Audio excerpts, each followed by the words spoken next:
Muy bien, nuestro texto para hoy, Efesios capítulo 4, abran sus Biblias y vamos a leer Efesios capítulo 4, los versos 17 al 32. En este pasaje del capítulo 4, ustedes saben, prácticamente Efesios, que tiene 6 capítulos, lo podemos dividir en 2 partes. Los primeros 3 capítulos, el apóstol Pablo nos habla de lo que nosotros como iglesia debemos comprender, entender, saber de lo que Dios ha hecho por nosotros, de lo que Cristo ha hecho por nosotros. En esos 3 primeros capítulos, el apóstol San Pablo se explaya al escribirnos la esencia del conocimiento de lo que Cristo ha hecho por nosotros. Si bien es cierto, el apóstol Pablo en Romanos nos explica lo que Cristo hizo por nosotros y lo que Cristo hace en nosotros de manera amplia. Los teólogos están de acuerdo en pensar que el libro de Efesios, de los 9 libros escritos por Pablo, el libro de Efesios es el libro más importante porque no solamente nos da la visión de lo que Dios ha hecho por nosotros, los 3 primeros capítulos, de la esencia del mensaje salvífico de Dios por nosotros, los 3 primeros capítulos, de lo que la iglesia debe conocer de Jesús, lo que nos lleva a una unidad no solamente doctrinal, no solamente basada en nuestra creencia teológica de que hay un solo Dios, una sola fe, un solo bautismo, un solo medio de salvación, sino que también el apóstol Pablo se explaya en Efesios para explicarnos cómo debe vivir la iglesia. ¿Cómo debe vivir la iglesia? Los capítulos 4, 5 y 6 de Efesios nos va a explicar Pablo cómo debe vivir, cómo debe andar, cómo debe caminar la iglesia. Y ustedes van a darse cuenta, lo mencioné esto en agosto del 2023, que el libro de paso les dije agosto 2023, porque justamente en ese trimestre, julio, agosto y septiembre del 2023, en todo el mundo y en diferentes idiomas, justamente la escuela sabática estudió el libro de Efesios. ¿Do you remember this? Ok. Entonces, allí en esa oportunidad yo les dije, si queremos saber cómo no debe vivir la iglesia, debes estudiar el libro de Gálatas. En el libro de Gálatas está justamente lo que Pablo escribe de cómo no debe ser la iglesia. Y ahí en Gálatas aparece la lucha con los judaizantes, ahí aparece la lucha de la iglesia pecando, la iglesia haciendo terribles cosas, y encima la lucha de aquellos que creen que la salvación es por obras, y entonces Pablo se explaya. Así que, ¿cómo no debe ser una iglesia? Gálatas. No debemos tener extremos en la iglesia. No debemos tener gente que predica un evangelio diferente, que es el que está establecido por Cristo Jesús. La salvación es por fe, por gracia. Cristo lo hizo todo por nosotros en la cruz del Calvario. Si tú le agregas, lo arruinas. Si le quitas, lo arruinas.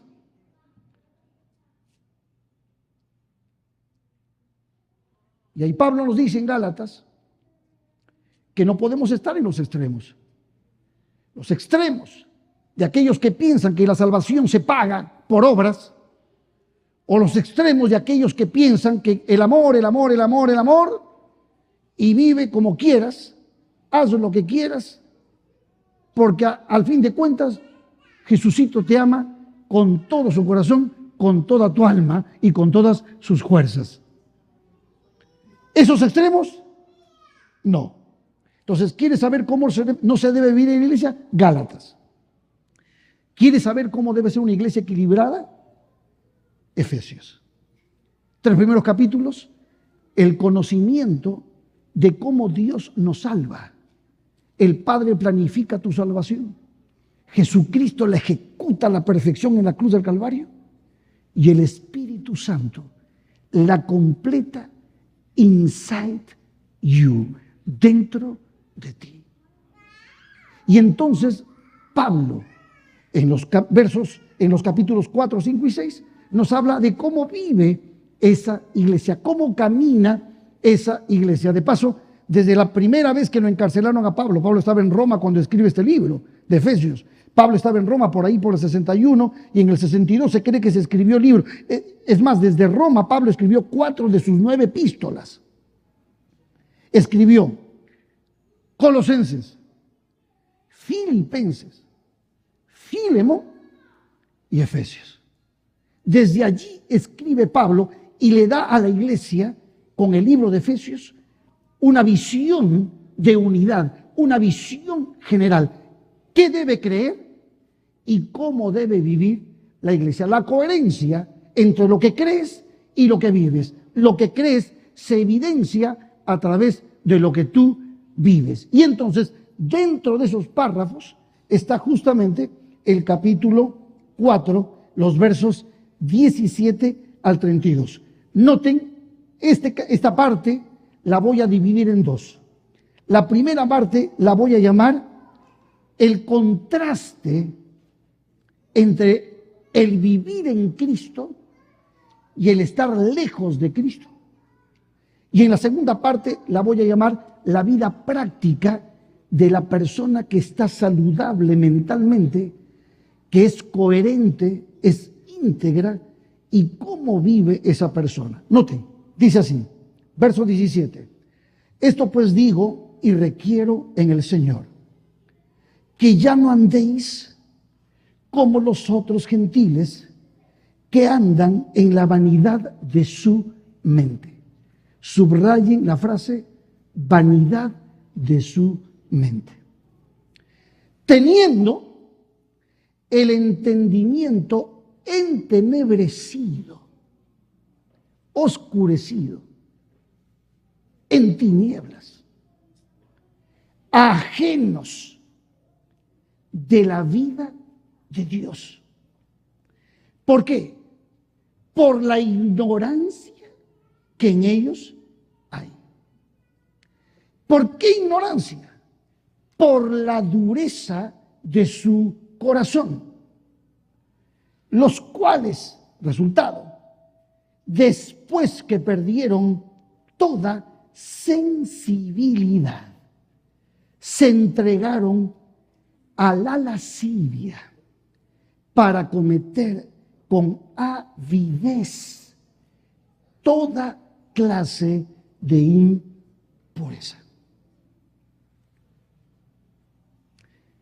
El verso 7 decía, requiero en el Señor que ya no andéis como los gentiles, que tienen este terrible problema. El problema de los gentiles, o el problema de los impíos, o el problema de la persona que vive sin Dios, que vive alejado de Dios, es, en otras palabras, como el mismo Pablo se explaya en Romanos capítulo 1, una vida completamente reprobada. Una vida animal, terrenal y diabólica. Una vida de confusión, de insensibilidad. Un mundo virtual y, entre comillas, real, completamente ajeno a Dios. Problemas mentales en esta persona que vive alejada de Dios. Dice Pablo, ustedes no pueden vivir así.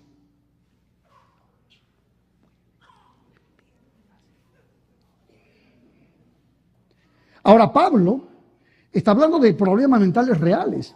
Hoy en nuestro mundo,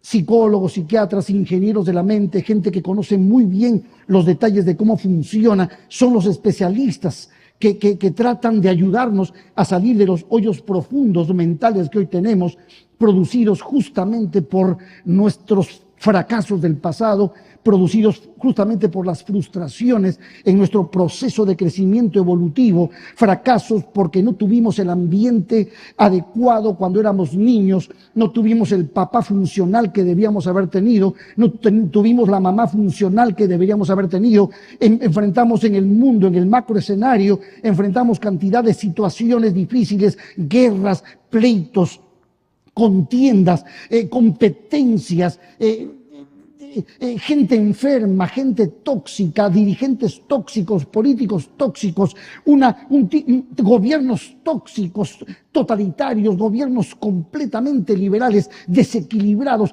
Todo eso termina influyendo en nosotros y entonces, pobrecito de nosotros, gente rota, gente ya pecadora, caída, venimos a este mundo lleno de compulsiones, lleno de frustraciones, llenos de adicciones, llenos de complejos, llenos de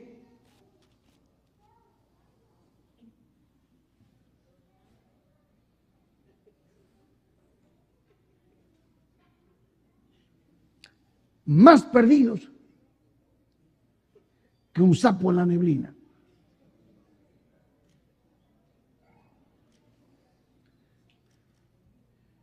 Nuestra mente afectada.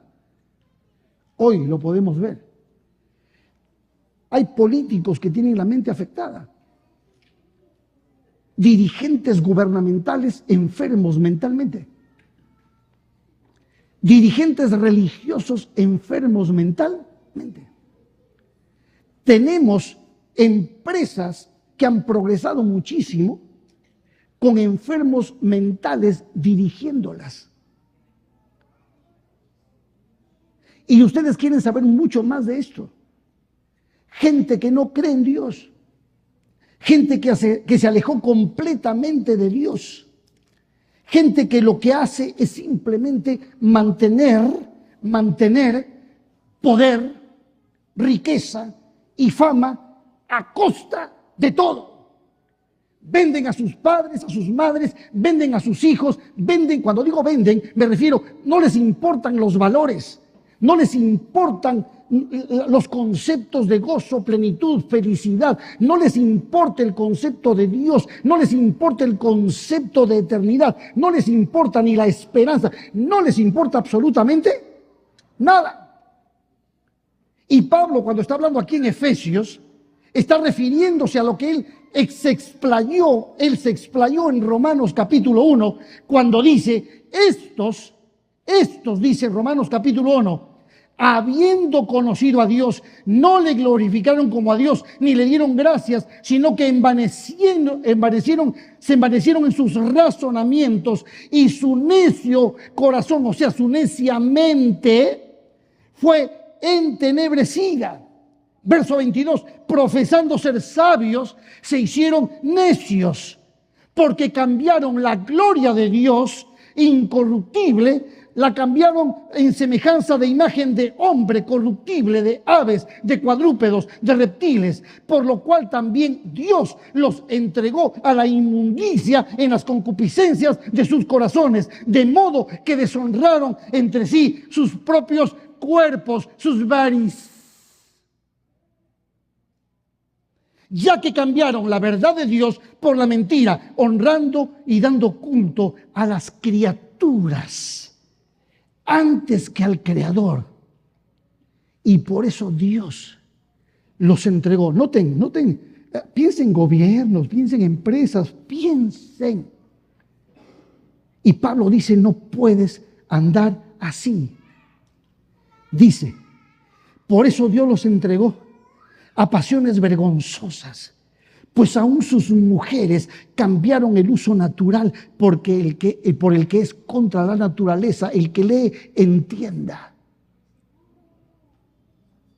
Y de igual modo, también los hombres, dejando el uso natural de la mujer, se encendieron en su lascivia, tiene que ver con sexo desvirtuado, enfermo, lascivia, unos con otros, cometiendo hechos vergonzosos, hombres con hombres, y recibiendo en sí mismos la retribución debida a su, Pablo lo llama, extravío. impío, extraviados, perdidos. En el orgullo, en los placeres, en el nihilismo, en el hedonismo. Y noten los efectos. Los efectos. Y como ellos no aprobaron tener en cuenta a Dios, ¿qué les va a importar Dios? No les importa un pepino. No les importa Dios. Entonces, como no quieren saber nada con Dios, Dios no entra donde no lo quieren recibir. Él no obliga, Él es tan respetuoso. Él no es como Satanás, que es un salteador que se mete y te agarra y te tienta y te agarra y estás con ese clic, con esa música, con esas cosas que te envenenan la mente y no puedes soltarlas. Satanás. Dios no es así. God is good all the time. Dios, ¿qué hace?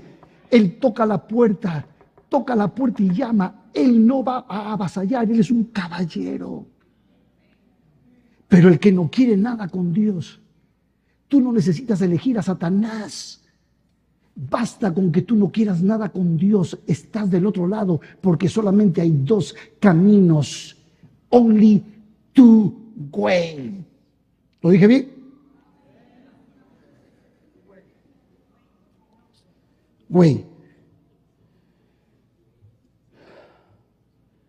Y como ellos no aprobaron tener en cuenta a Dios, Dios se los entregó a una mente reprobada para hacer cosas que no convienen.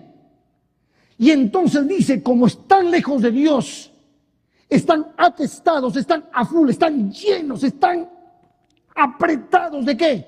Noten la lista. Dice, atestados de toda injusticia, fornicación, perversidad, avaricia, maldad, llenos de envidia, homicidios, contiendas, engaños, malignidades, murmuradores, detractores, aborrecedores de Dios, injuriosos, soberbios, altivos, inventores de males, desobedientes a los padres, necios, desleales, sin afecto natural, implacables, sin misericordia. Ahí está la descripción. Pablo te describe la sociedad de antes sin Dios, la sociedad de hoy, antes del tiempo, antes del fin, sin Dios. ¿Y qué dice Pablo? No lo digo yo. Pablo dice, no lo digo yo, No vayan a sacar esto en YouTube y una cosa y dicen, miren lo que dice un pastor de la Seventh Day Adventist Church. Esta situación es con Pablo. Y Pablo dice, quienes habiendo entendido el juicio de Dios, que los que practican tales cosas son dignos de muerte. No, ese juicio no está en mis manos ni en las tuyas. Ese juicio está en las manos de Dios. ¿Saben una cosa? Dios no fabrica el mal. Dios no envía el mal. Dios no quiere la enfermedad del que se enferma, ni la muerte del que muere. Dios en todo esto es inocente. Adonai, El Shaddai, Elohim, Yahvé, Jesús es inocente. ¿Sabes qué es esto? Esto es la consecuencia, es la ley de causa a efecto.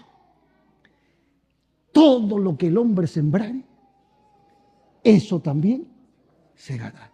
No culpes a Dios, no culpes a Dios. Dios es inocente. Pablo lo sabía. Por eso Pablo, cuando les habla a los efesios, les dice: esto pues os digo y requiero en el Señor, que ya no andéis como los gentiles que andan en la vanidad de su mente, teniendo el entendimiento entenebrecido, ajenos a la vida de Dios, por la ignorancia que hay en ellos, por la dureza de su corazón, de su necio corazón, los cuales después que perdieron toda sensibilidad, se entregaron a la lascivia para cometer con avidez toda clase de impureza. No, iglesia, no more. Ya no somos los mismos de ayer. De esas tinieblas nos sacó Jesús. De ahí vengo yo. Hasta los 20 años yo era ese que describe Romanos capítulo 1. Alcohol, tabaco, mujeres, fiestas, paris, sexo. De ahí vengo yo. No más, no más. Mira lo que dice ahora. ¿Por qué no más? Verso 20. Mas vosotros no habéis aprendido así de Cristo. Eso no nos enseñó Cristo. Por eso tú y yo somos un Cristo vivo. Porque el que tiene a Cristo tiene la vida. Porque ya no vives tú, mas vive Cristo en ti. Porque cuando Cristo llegó a tu corazón, el día que tú le aceptaste como tu Señor y Salvador, con tus debilidades, con ese corazón roto, con esa mente rota, así enfermo, tú viniste y le dijiste: Señor, me entrego, me entrego, me entrego. Y ahora Cristo te convirtió en sal, en luz, en levadura, en una vida nueva. Te convirtió en una nueva criatura. Renovó tu mente. Cambió tu mente.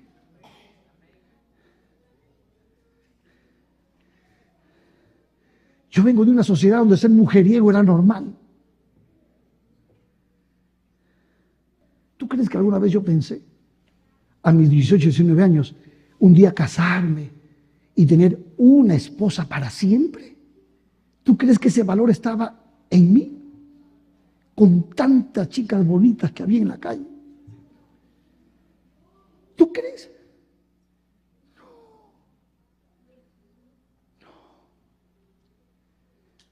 Pero un día, vino Cristo. Acepté a Cristo. Lo acepté como persona, como Señor y Salvador, como reconciliador, como el justificador de mi alma, como mi propiciación, mi cordero sustituto. Lo acepté. Pero cuando Cristo me tomó, yo ya no podía ser el mismo. Empezó un proceso. Él inició una obra y el que empezó la obra la debe terminar. La va a completar. Ya no puedo vivir así. Y entonces yo tomé con Cristo en mi corazón, tomé la decisión de ser marido de una sola mujer. Ayúdame, Señor, ayúdame, mi mente concentrado. Susi, Susi, Susi, Susi, Susi, Susi, Susi por acá, Susi por allá, Susi en mis canciones, Susi. En mi amanecer, Susi. En mis besos, Susi. Mis abrazos, Susi. Susi. Este mes, cumplimos 40 años de casados con Susi.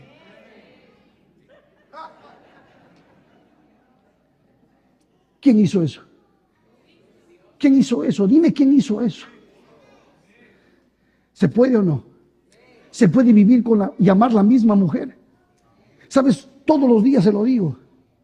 Mi cuchicuchi, mi caramelito de azúcar, encanto de mi vivir, mi copito de nieve, mi gotita de agua. Me dice: pero ya estoy arrugada, no importa, tus arrugas son de gozo, de alegría. ¿Quién cambió? ¿Quién me cambió, hermanos? Entonces les habla un muchacho que salió del mundo Ya no tan muchacho, ya tengo 62 años. Pero ¿saben qué? Cristo. Cristo. Por eso la palabra en Cristo se destaca en este libro. Y dice la segunda parte: mas vosotros no habéis aprendido así de Cristo. Si en verdad le habéis oído y habéis sido por él enseñados conforme a la verdad que está en Jesús. Escucha, Jesús es una persona, Jesús es Dios, Jesús vino a esta tierra, se hizo hombre, habitó entre nosotros, vimos su gloria. Dice el apóstol Juan, dicen los apóstoles: lo que palparon nuestras manos tocante al verbo de vida, eso os enseñamos. Jesús no solamente es una persona, sino que es Dios, un ser inteligente. Y se los dije la última vez, Dios creó nuestro cerebro para ser eterno. Dios creó tu cerebro para ser eterno. Y qué maravilloso, nunca te compares, lo dije la última vez, nunca te compares ni le tengan miedo a la inteligencia artificial. Jamás, es patética. Número uno, porque para que puedan almacenar todo lo que le mandamos, nuestras fotografías, nuestros videos y todo lo que le mandamos, y para que el chat GPT nos responda, tiene que estar esa información metida ahí. ¿Sabes tú cuántas hectáreas de terreno hay que tener para poner memorias y memorias y memorias? Y mientras más gente use la inteligencia, más memoria, hectáreas de terreno, hinchando la tierra. ¿Para qué? Para acumular nuestra memoria, para que tú tengas tu recuerdito de tu chat, de tu teléfono y de tus fotos y tu video. Cuando Dios creó tu mente, te creó con un cerebro que no se hincha. ¿Y sabes cuánto tiempo podría durar tu cerebro si el pecado no hubiese entrado? Toda la eternidad. Tú nunca te hincharías por recibir conocimiento. Ese es Dios. Entonces Cristo no solamente es una persona, Cristo está lleno de conocimiento. Por eso dice conocer a Dios. Sí, conocer en una relación personal. Pero en esa relación personal hay conocimiento, hay valores, hay doctrinas, hay contenido de Cristo por la eternidad. Dice Lenita Harmon de White, la profeta, dice: pasaremos la eternity tratando de aprender, de conocer, de entender el amor de Dios, y no se acabará. Do you understand me, people? La gente muere con 2% de haber usado su cerebro en esta tierra, cuando su cerebro fue creado para ser eterno. Por eso lee, estudia, llénate de conocimiento, del conocimiento de Dios y de su gloria. Entonces dice: si en verdad habéis oído y habéis oído, sido enseñados por Él, conforme a la verdad que está en Jesús, en cuanto a la pasada manera de vivir, por favor, despojaos del viejo hombre que está viciado conforme a los deseos engañosos de otro tiempo. ¿Y qué dice ahora? Renovaos en el espíritu de vuestra mente. Qué maravilloso. Pastor, ¿qué significa eso? Renovaos en el espíritu de nuestra mente y vestíos del nuevo hombre. ¿Y cómo es ese nuevo hombre? Número uno, creado según Dios. Ya no soy el mismo de ayer. Jesús me hizo de nuevo. Por eso cuando el Señor te justifica, te hace justo. Jesús me hizo de nuevo. Segundo, dice: vestidos del nuevo hombre creado según Dios en la justicia. Jesús ahora equilibró mi mente y yo puedo tener un juicio justo, entender que Cristo es mi justicia y debo vivir como Cristo vivió. No soy perfecto, porque esto que es corruptible recién un día se vestirá de incorrupción cuando Cristo vuelva. Esto que es mortal recién será inmortal cuando Cristo vuelva. Pero ya no soy el mismo de ayer. Y digo como Pablo, no pretendo haberlo alcanzado, pero una cosita hago. ¿Cuál? Prosigo al blanco. Amén.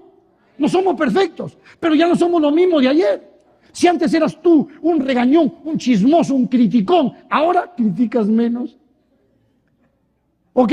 Ahora, noten el cambio, ya voy a hablar del cambio de mente, pero escuchen, dice, en la justicia y la santidad de la verdad, el conocimiento de Cristo, llena el almacén de tu consciente con valores, doctrinas, principios.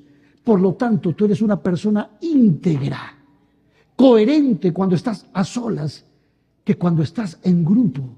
Eres una persona sana mentalmente. ¿Cuántos dicen amén? Amén. Entonces, escuchen. Entonces, la segunda parte habla de las cositas que ya no podemos hacer, que ya no debemos inclinarnos a hacer. La segunda parte del texto que estamos leyendo habla de que, miren lo que dice. Por lo cual, desechando la mentira, habla, o sea, ya no mentimos más, ni hallaréis. ¿Cuánto es el impuesto? ¿Usted qué es? Íntegro. Paga sus impuestos con gozo y alegría. ¿O no? Entonces, al gobierno americano le conviene los cristianos. Porque un cristiano más es un mentiroso menos. Así como que viví. Y mira lo que dice. Dice, porque somos miembros los unos de los otros. Verso 26. Airaos, pero no pequéis, no se ponga el sol sobre vuestro enojo. O sea, dice, aquí está diciendo, un cristiano más es un cascarrabia menos, un enojón menos, un tipo de mecha corta menos. Aquí en la iglesia hay algunos que todavía tienen que pasar por el taller del maestro.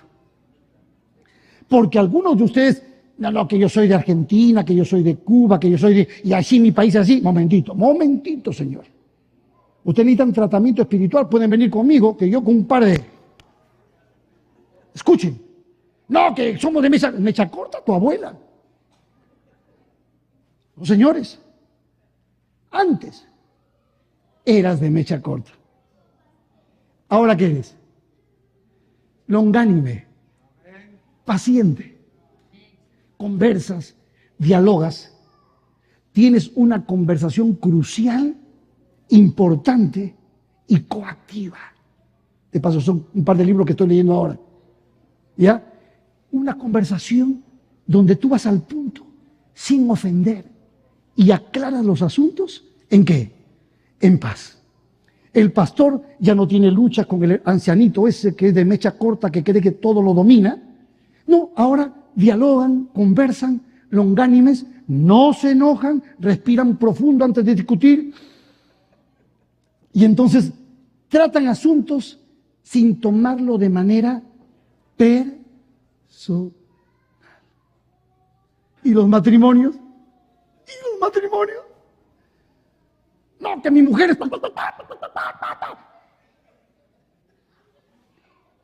Momentito, mujer. Antes era así. Ahora eres una paloma.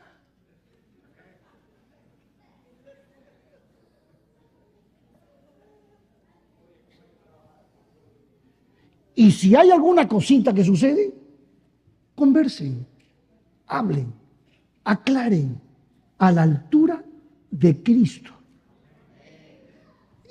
Así es como debemos vivir. ¿No les parece? Eso demostraría que hay coherencia en el mensaje de Cristo. Dice, miren, dice, no, ni le deis lugar al diablo. Dice, el que hurtaba, no hurte más. O sea, un cristiano más es un ladrón menos. O sea que tú, hermano, si un hermano te prestó dinero, fue prestado. En lo posible, tienes que devolvérselo. Si tú no se lo devuelves, tú eres uno que no devuelve. No digo la palabra. Ten cuidado. Estás en Cristo. Ahora eres de Cristo. No podemos vivir como antes. Ahora escucha. Dice, mira lo que dice. Dice, el que hurtaba no hurte más, sino trabaje haciendo con sus manos. Están esos hermanitos de la iglesia que nunca encuentran trabajo. No es que no encuentran trabajo. ¡Ay! No es que no les gusta trabajar. Anda tiktoneando, instagrameando, facebookeando, youtubeando, perdiendo el tiempo. Y no les gusta trabajar. Ay, hermano, no tengo préstame. Ay, hermanos. El fútbol tuvo un tiempo. Pero, please, hay tanto para hacer. Otro día un hermanito me dijo, pastor, ¿qué? Cuando digo otro día puede ser varios años atrás. Ore por mí, dice. Hace 6 meses que estoy sin trabajo. Y yo lo agarré de la solapa y le digo, ¿y recién me avisas? ¿Recién me avisas? Ore por mí, pastor. Ore por mí. ¿Sabes? En 6 meses, ¿sabes cuántos estudios bíblicos podrías haber dado? Yo tenía una cantidad de interesados y no sabía a quién darle porque nadie tiene tiempo. ¿Y qué hiciste en esos 6 meses?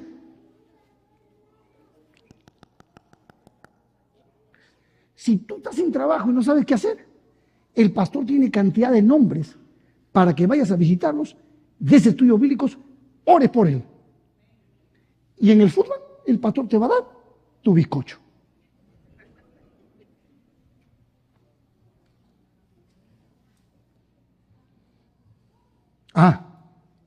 Y dice, ninguna palabra corrompida salga de vuestra boca. No voy a hablar de esto porque me estaría de 100 palabras que ustedes recuerdan que yo fui militar, ¿no? Dejé el ejército, 4 años estuve. Pero en el ejército había algo poderoso, las palabras. Si tú querías ser macho en Perú, el peruano tiene unas lisuras, unas palabrotas. Cuando yo me fui a estudiar teología, recién me había bautizado, a los 3 meses me fui para estudiar para ser pastor. Yo las tenía aquí, me salían natural. Y me iba al baño y lloraba y le decía, Señor, ayúdame, tú me has transformado, tú me has cambiado, por favor, quítame estas palabrotas. Y el Señor lo hizo en un proceso. Pero cuando tú ya eres de Cristo, ya no puedes. Oye, compadre, ¿qué te pasa, hermano? Ya no más. Tus ajitos, tus cebollitas, tu condimento chino, tailandés, coreano y el de tu país, ya no lo puedes usar más. Ya no puedes, que te enojaste con tu mujer y la mandaste ¿a dónde? Please, contrólate. Mi mamá decía, te voy a poner un huevo caliente en la boca por decir a tu hermano. Y yo solamente le decía a mi hermano, idiota, nada más. Ni eso quería que diga mamá. Los que somos de Cristo. Porque la lengua enciende un fuego muy grande. Ni una palabra corrompida salga de vuestra boca, sino la que sea buena para la necesaria edificación, a fin de dar gracias a los oyentes. Verso 31. Quítense de vosotros toda amargura, enojo, ira, gritería y maledicencia y toda malicia. Antes, sed benignos unos con otros, misericordiosos, perdonándoos unos a otros, como también os perdonó a vosotros. Dios os perdonó a vosotros en Cristo. O sea, si no hacemos esto, contristamos al Espíritu, entristecemos al Espíritu, con el cual fuisteis sellados. Verso 30. No más. Y tú dices, pastor, perfecto. Conocemos lo que Cristo hizo por nosotros, ahora somos transformados y ya no vivimos así, o por lo menos tratamos de tener dominio propio y no ser como éramos antes. ¿Para qué? ¿Para qué todo esto? ¿Para qué? Primera de Pedro 9 y 10 dice: antes, vosotros que en otro tiempo no erais pueblo, vosotros que en otro tiempo no habíais alcanzado misericordia, pero ahora sois pueblo y ahora habéis alcanzado misericordia. Entonces ustedes que no eran, verso 9, ahora son real sacerdocio, nación santa. Si encuentras Primera de Pedro, capítulo 2, verso 9 y 10, ponme el verso 9. Nación santa, pueblo adquirido por Dios, linaje escogido. Primera de Pedro 9, 2. Escucha. Ustedes son eso. Capítulo 2, verso 9, perdón. Capítulo 2, verso 9. Y entonces dice: sois linaje escogido, real sacerdocio, nación santa, pueblo adquirido por Dios. ¿Para qué dice? ¿Para qué dice? ¿Para qué? ¿Para qué debemos evidenciar nuestro cambio? ¿Para qué debemos evidenciar que hemos cambiado, que ya no estamos más en las tinieblas? ¿Para qué? ¿Para qué? What for? ¿Para qué? ¿Para qué? Para que anunciéis las virtudes de aquel que os llamó de las tinieblas a su luz admirable. A su luz admirable. Contristar al Espíritu significa no vivir para lo que Cristo nos ha llamado a vivir. Espíritu, mente y misión. Y cómo el Espíritu puede usarnos como linaje escogido, real sacerdocio, nación santa, pueblo adquirido por Dios, para que anunciemos las virtudes de aquel que nos llamó de las tinieblas a su luz admirable. Yo quiero seguir creciendo en el Espíritu. Y yo pregunto, ¿quieres tú crecer en el Espíritu? Sanar tu mente y cumplir misión. ¿Quién es el primero en venir aquí y decir: Señor, yo quiero? ¿Quién? ¿Quién lo ha entendido y viene aquí? Número 1, aquí. Número 2, aquí. No tengas temor, ven. Este es el momento de recogimiento. ¿Quieres? Ven. Ven. Sal de tu zona de comodidad y déjate llevar por el Espíritu. Y abraza a tu hermano. Ven aquí. Ven aquí. Acércanse aquí. Adelante. Adelante, que yo les voy a cantar una canción.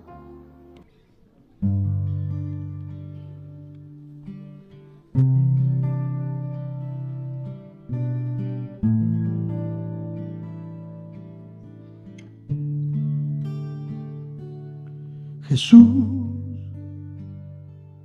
haz mi carácter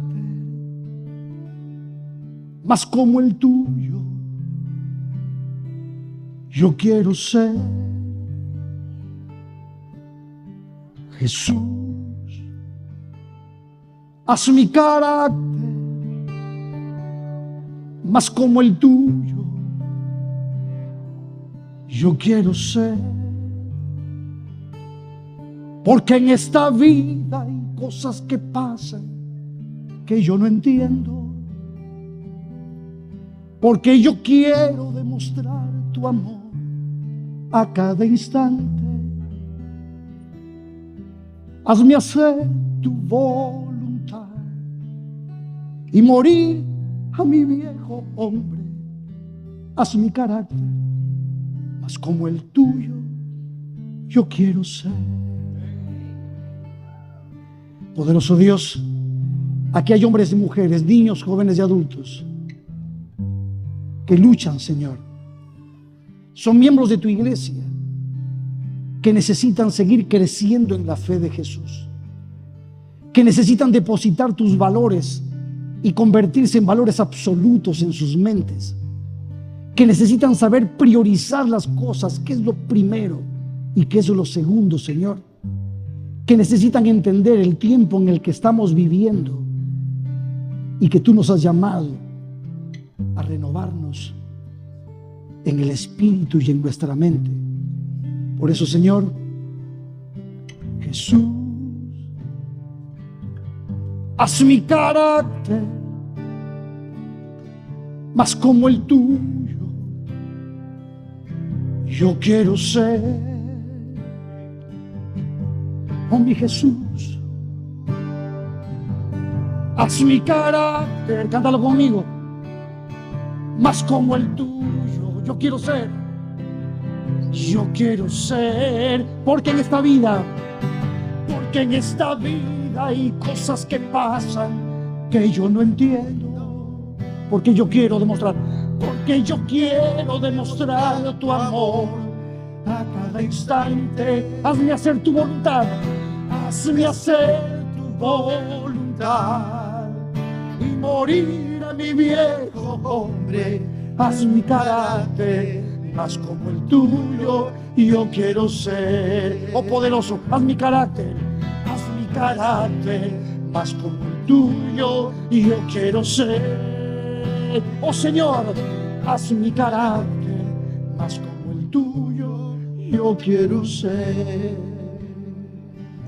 Ahora cierra tus ojos, por favor, y ora al Señor.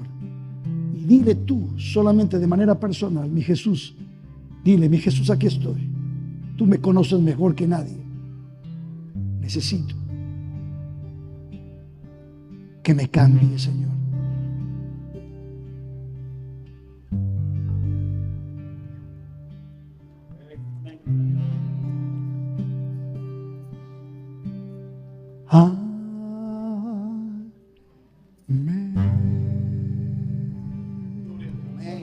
Abraza a tu hermano. Abraza a tu hermano. Dios ha sido glorificado. Amén y amén.